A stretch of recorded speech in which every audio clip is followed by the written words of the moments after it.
Hello, I am the instructor for this week. My name is Riza Azni Suhaini. This week's topic is subject-verb agreement. For the subject-verb agreement, I will cover 15 golden rules. Before I proceed with the golden rules, let's look at the basic rule. The basic rule states that a singular subject takes a singular verb, while plural subject takes plural verb. Quite simple if you were to look at this explanation. Singular subject, of course, singular verb. So if you were to look at it in a different way, I would say single people hang out with single people, whereas married couples, they will be hanging out with married couples. So singular subject, singular verb, plural subject with plural verb. Now let's look at the examples here. Talks and talk. Which one is the singular form? So we already know the rule states that singular verb, singular subject together, plural subject, plural verb together. But now the question, which of these is the singular form? Talks and talk. So if you're not able to answer this question, maybe this will help you. Which word would you use with he? Would it be he talks or he talk? So if you answered he talks, then good for you, as that is the correct answer. He talks about his family. He is a singular noun. Talks is considered as singular verb. Therefore, talks is a singular verb. They talk about their trip to Langkawi Island. So here, as you can see, talk is plural verb. Now let's look into the golden rules. The first rule for the subject-verb agreement is two singular subjects connected by or nor require a singular verb. Let's look at the example to understand further. My aunt or my uncle is arriving by train today. So please take note the word or. My aunt or my uncle. If you have this image in your head, aunt and uncle arriving by train, that would be incorrect, all because of the word or.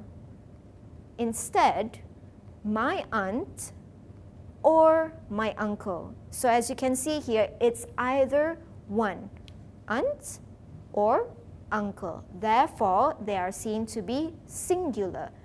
Hence, it is followed by the be verb is, and then your verb arriving. Now looking into rule number 2. Two singular subjects connected by either or neither nor require a singular verb similar to rule number 1. Rule number 1 was just or nor, but now they are in pairs, either or, neither nor. Let's look at the examples given. Neither Juan nor Carmen is available.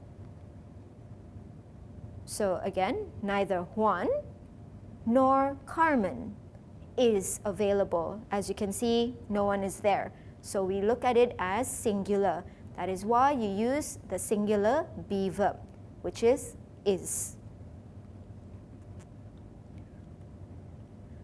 Moving on to rule number 3. When I is one of the two subjects connected by either or neither nor, put it second and follow it with the singular verb am. So again, let's look at the example given. Either Erica or I am attending the wedding. So I usually tell my students this story relating to the word I. I, of course, indicates yourself. So as You know, when you talk about yourself, often you should be proud of yourself. So, of course, that is the reason why the I is always capital. No matter where in a sentence, it is always capital letter. However, as proud as you are about yourself, you should also be humble. So when you construct a sentence, it is always followed by people or others first, only then yourself. So for example, when you construct sentences such as my friends and I, my family and I, it should not be I and my friends or I and my family. So here, you must remember that when you have subjects and I is one of the subject, it should always be second or third depending on the list of name. In this case, either Erica or I, and of course, as you know, after I, the be verb for I is am. So either Erica or I am attending the wedding.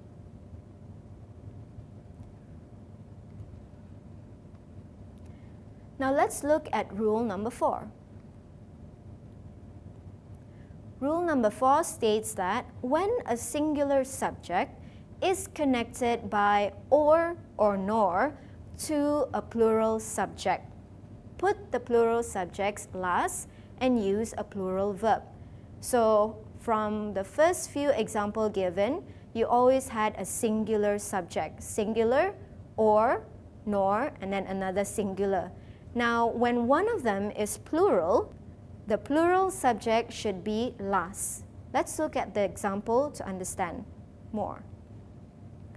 The serving bowl or the plates go on that shelf. So as you can see here, the serving bowl is one, or the plates would be plural. So you do not construct a sentence, the plates or the serving bowl, right? Similarly, when you count number, you count 1, 2, 3, not 3, 2, 1. So of course you start with the smallest to the biggest. So similarly, for this, the serving bowl, which is 1, or the plates, which is plural. So of course, since your subject is plural, your verb must also be in plural form. In this case, the verb is go. So the serving bowl or the plates go on that shelf.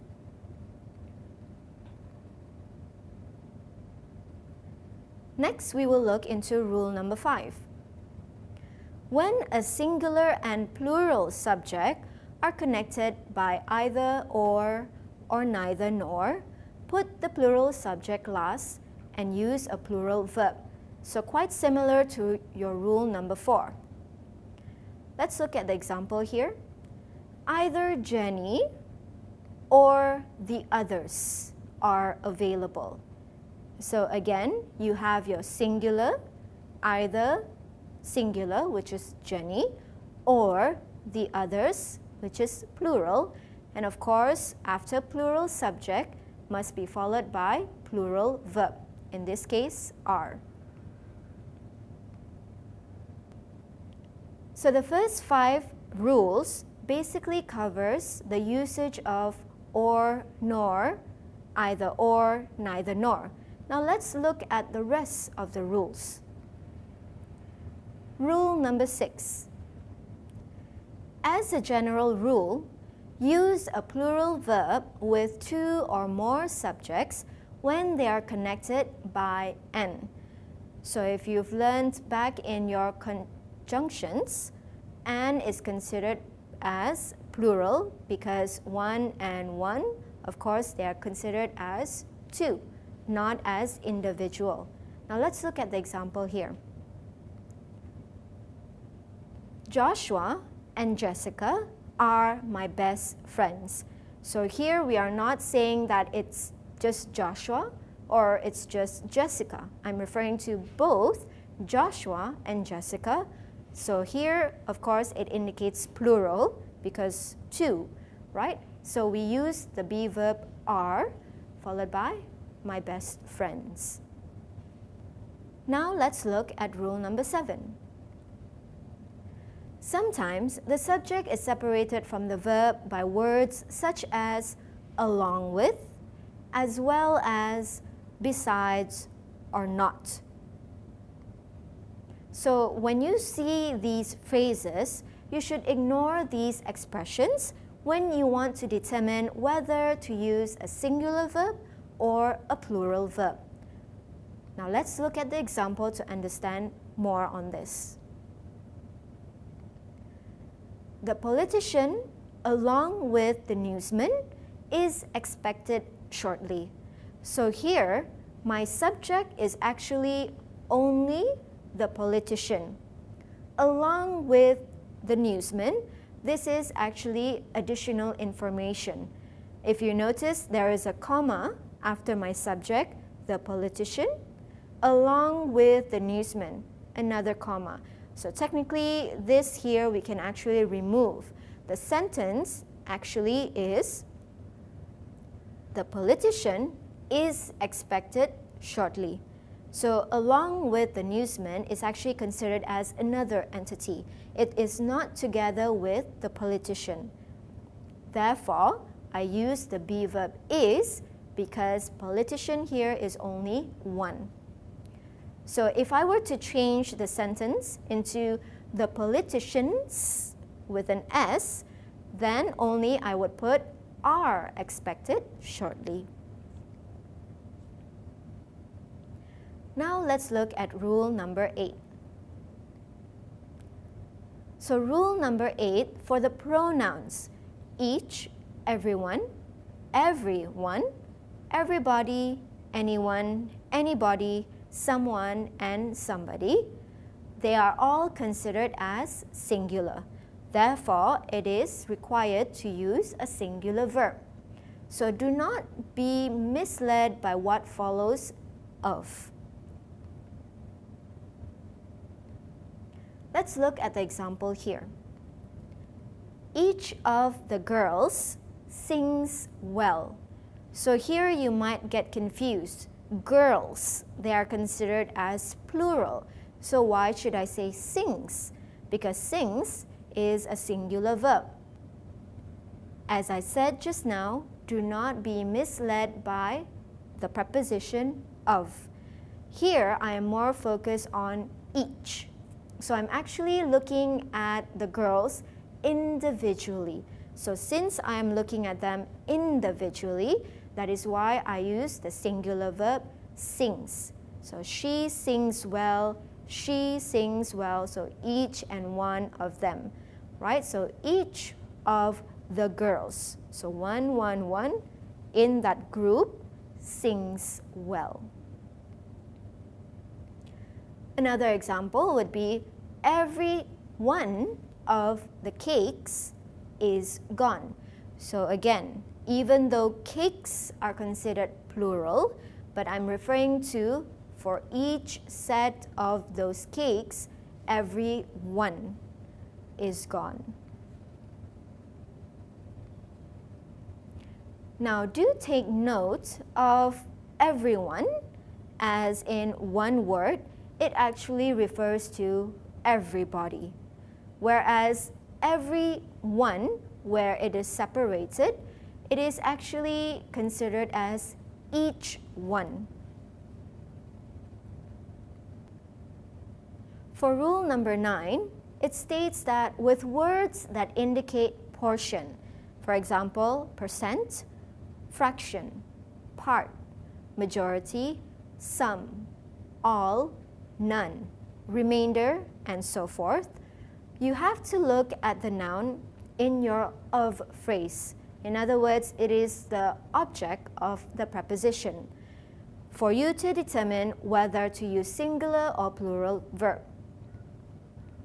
If the object of the preposition is singular, of course you must use singular verb. If the object of the preposition is plural, then you have to use plural verb. Let's look at the example to understand further.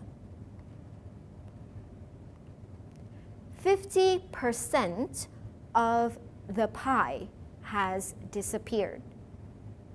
So here, pie is the object of the preposition of. And how many pie is there? There's only one pie.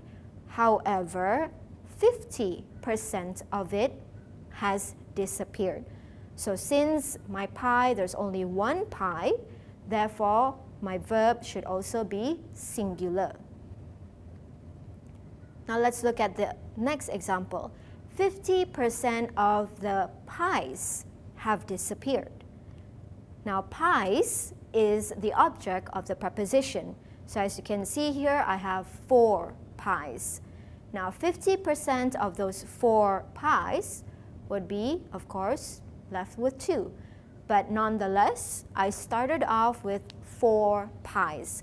And 4 pies meaning it is plural. Therefore, I use have. Another example would be using fraction. 1/3 of the city is unemployed. Again, my object in this sentence is city, and of course 1/3 is the fraction, therefore is unemployed. Whereas 1/3 of the people are unemployed. So here my object is people. People, as you know, are considered as plural, therefore followed by plural verb. So do take note that when you use fraction, you need to hyphenate all spelled out fractions. Next, we will look into rule number 10. Rule number 10 indicates that the expression the number is followed by a singular verb, while the expression a number is followed by a plural verb. Now why is it just because of a difference in article a and the usage of verb changes? So the reason is the number of people we need to hire is 13. So here, as you can see, the number is referring to basically a number. It can be 1, 2, 14, 15. So even though they are considered as a lot, for example, 30, 40, 50, all these are still considered as one number. That is why the number is considered as one number. And what is the number here? It is 13. On the other hand, when you use a number, for example, a number of people have written in about this subject. So a number here actually not referring to 1, 2, 3, just that singular number, but in other words, it actually refers to several. So several people. So of course, several people would be considered as plural. That is why a number can be considered as a plural noun followed by a plural verb.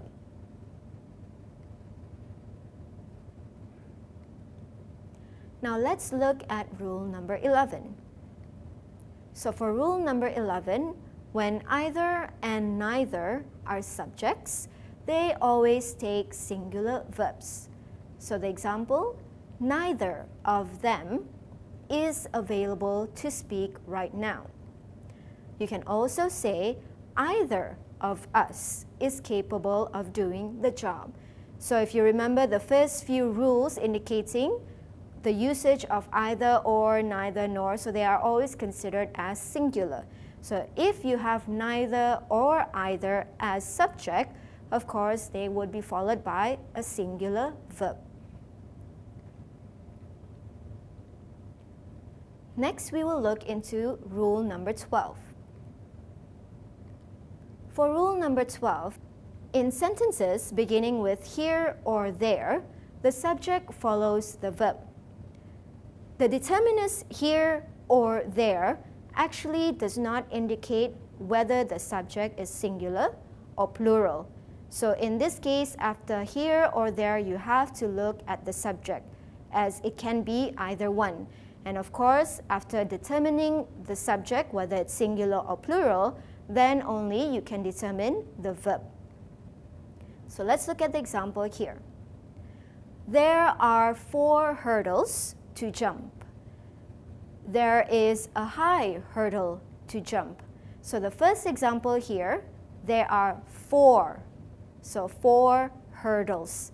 So here the subject plural, therefore there followed by the be verb are, because your subject hurdles in plural form. There is a high hurdle to jump. Here there's only 1 hurdle.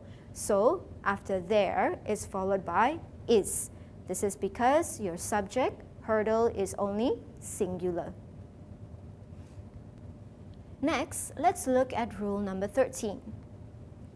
Rule number 13 states that use a singular verb with sums of money or periods of time. So for example here, $10 is a high price to pay.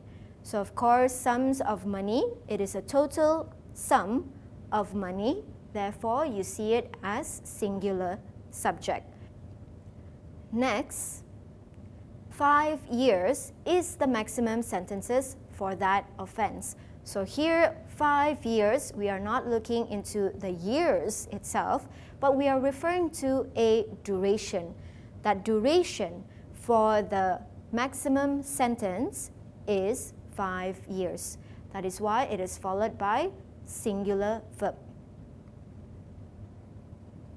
Now for rule number 14, when the pronoun who, that, or which is the subject of a verb in the middle of the sentence, these pronouns become singular or plural according to the noun directly in front of them. So if that noun is singular, use a singular verb. If it's plural, of course you use a plural verb. Let's look at the example to understand further.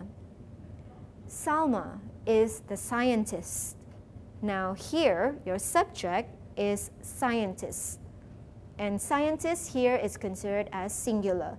So who would be following the subject. Therefore, your verb must be in singular form, which is writes. Next sentence is, he is one of the men who do the work. So here, before the pronoun who is men. Therefore, men who do the work.